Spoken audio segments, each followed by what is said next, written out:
வணக்கம். இப்பதிவினை முதற் தடவை பார்ப்பவர்கள் அல்லது ஏற்கனவே பார்க்கத் தவறியவர்கள் சப்ஸ்கிரைப் பண்ணி பார்க்கும்படி தயவுடன் கேட்டுக்கொள்கிறேன். தத்துவங்கள்.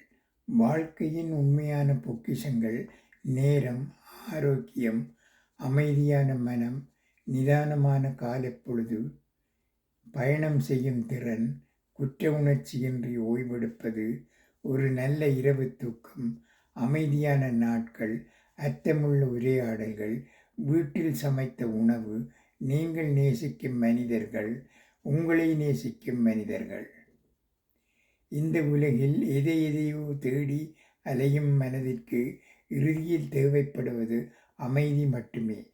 வெற்றி வந்தபோது தாழ்மை, தோல்வி வந்தபோது பொறுமை, இரண்டிலும் மரியாதை தவறாது நடப்பதே சிறந்தது. நன்றி, வணக்கம்.